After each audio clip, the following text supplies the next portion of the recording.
దేవుని పరిశుద్ధ నామానికి స్తోత్రం కలుగును గాక. ఈ దినముకైనా దేవుని వాక్యంను మనం చూద్దాం. నిర్గమకాండము 23వ అధ్యాయము 25వ వచనమును మనం చూడబోతున్నాం. The book of exodus 23rd chapter and verse 25. నీ దేవుడైన యెహోవానే సేవింపవలెను, అప్పుడు ఆయన నీ ఆహారమును నీ పానమును దీవించును, నేను నీ మధ్య నుండి రోగము తొలగించెదను అని రాయబడి ఉంది. అంటే ఈ మాట మనం ధ్యానించినట్లయితే ఇక్కడ రాయబడిన మాట, నేను ఇన్ని సంవత్సరాలుగా తెలుగులో మాట్లాడుతున్నాను, కానీ నా మాతృభాష అయితే తెలుగు కాదు.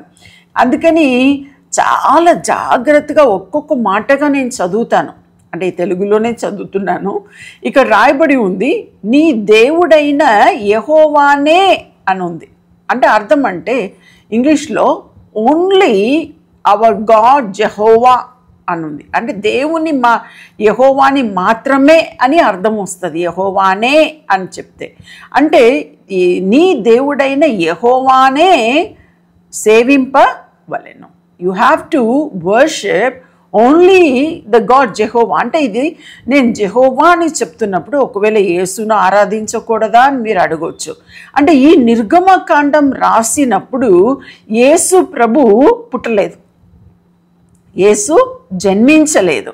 అంటే యేసు గురించి ఇంకా డీప్గా చెప్పాలంటే ఆది యందు వాక్యం ఉండెను అని మనం చూస్తే, ఆది నుండి ఉన్న వాక్యముగా ఉన్న దేవుడు ఆ వాక్యము మరియ గర్భములో శరీరధారి అయి వచ్చి ఆయన జన్మించినప్పుడు యేసుగా జన్మించాడు.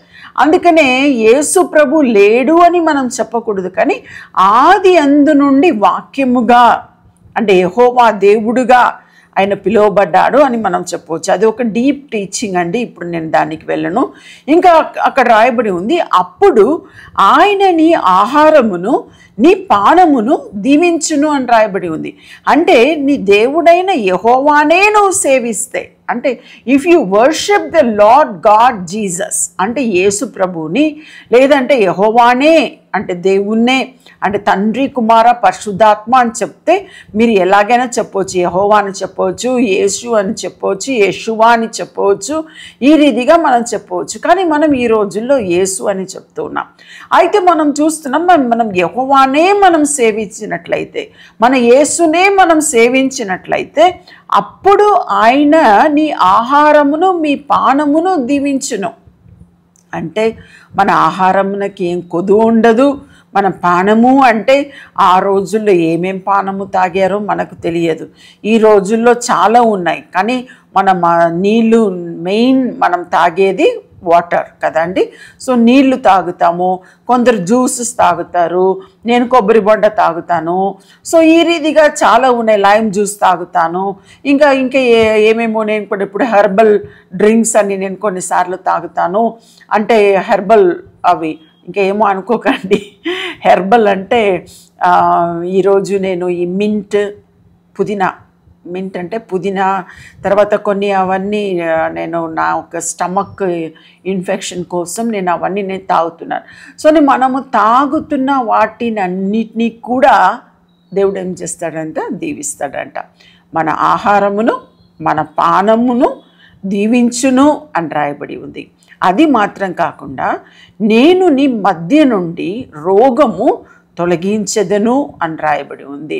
అంటే రోగం అనేది ఒకటి, వ్యాధి అనేది ఒకటి, నొప్పి అనేది ఒకటి అని ఒక్కొక్కటి ఈ రోజుల్లో అందరికీ ఉన్నాయండి. ఇప్పుడు నాకు కూడా నిజం చెప్పాలంటే నాకు కూడా బీపీ ఉన్నాయి, డయాబెటిక్ ఉన్నాయి, లాంగ్ టైం డయాబెటిక్ ఉన్నాయి, హార్ట్లో ప్రాబ్లం వచ్చి హార్ట్లో ఆపరేషన్గా 2 స్టంట్ వేశారు హార్ట్లో.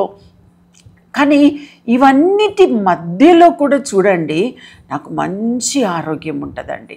మార్నింగ్ లేచినప్పటి నుండి రాత్రి వరకు నాకు ఇంట్లో పెద్దగా పని ఏముండదు, వంట పనిలు ఏముండదు, కానీ నిత్యము దేవుణ్ణి ఆరాధిస్తూ దేవుణ్ణి స్తుతిస్తూ ఎక్కువ అయితే టీవీలో కొంతసేపు న్యూస్ చూస్తాను. అది తప్ప మిగిలిన టైం అంతా దేవుణ్ణి ఆరాధించడం, వాక్యం చదవడం, వాక్యం వినడం. సంవత్సరానికి 1-2 సార్లు బైబిల్ ముగిస్తాను. ఆ రీతిగా దేవుణ్ణి నిత్యము వెతుకుతుంటాను. కాబట్టి నా మనసులో, నా శరీరము కన్నా నా మనసులో గొప్ప గొప్ప సంతోషం ఉంటుంది, గొప్ప సమాధానం ఉంటుంది, గొప్ప నెమ్మది ఉంటుంది. నేను ఎప్పుడు సంతోషంగా ఉంటాను. సో మీకు కూడా అది సాధ్యం. మీరు కూడా ఆ రీతిగా వీలైనంత వరకు దేవుణ్ణి ఆనుకొని దేవునితో మీరు గడపండి. అక్కడ రాయబడి ఉంది, నీ మధ్య నుండి రోగములు తొలగించును. రోగములను ఆయన తొలగిస్తాడు అని చెప్పి వాగ్దానం ఇచ్చాడు. మనం ఆ వాగ్దానం పట్టుకొని మనం అడగవచ్చు. ఆయన స్వస్థపరచవచ్చు, పరచకపోవచ్చు, కానీ మనకు సమాధానంను సంతోషంను అనుగ్రహిస్తాడు. ప్రార్థన చేసుకుందాం. ప్రభువా నీకే స్తోత్రము. మా మధ్య నుండి రోగమును తొలగిస్తానని మీరు సెలవిచ్చారు ప్రభువా. అంటే మిమ్మల్ని సేవించి, దేవుణ్ణి సేవించి, యెహోవాను సేవించి, యేసును సేవించి, మిమ్మల్ని మాత్రమే సేవించినప్పుడు ప్రభువా ఇవన్నీ మా జీవితంలో జరుగుతుందని మేము నమ్ముచున్నాము. మాకు దీర్ఘాయుష్షు, దీర్ఘ శాంతము, నెమ్మది, సమాధానమును దయచేసే దేవుడు ప్రభువా. నీ బిడ్డల జీవితంలో కూడా ప్రభువా వారికి శాంతి, సమాధానము, నెమ్మది దయచేయమని నేను ప్రార్థిస్తున్నాను తండ్రి.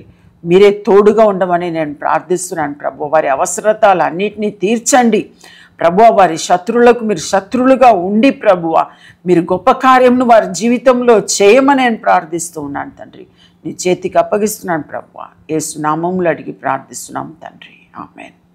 ఈ ప్రోగ్రాం మీకు ఆశీర్వాదకరంగా ఉన్నదని మేము నమ్ముతున్నాం. ఫస్ట్ లైక్ చేయండి, తెలిసిన వారు మీ ఫ్రెండ్స్ అందరికీ మీరు షేర్ చేయండి, తర్వాత సబ్స్క్రైబ్ చేయండి. తప్పగా ప్రభు మిమ్మల్ని దీవిస్తాడు. ఇక రాబో వీడియోను కూడా మీరు చూడండి, దీవించబడండి. ప్రభు మిమ్మల్ని దీవించును గాక. God bless you. అందరికీ శుభవార్త. ప్రతి ఆదివారము 4 గంటల నుండి 6 గంటల వరకు కూడా వరంగల్లో గొర్రెకుంటలో గిఫ్ట్ ఆఫ్ జీసస్ వర్షిప్ సెంటర్లో ప్రార్థన కూడిక జరుగుతూ ఉంది. మీరు పాల్గొనండి, ఇతరులకు షేర్ చేయండి. ప్రభు మిమ్మల్ని దీవించును గాక.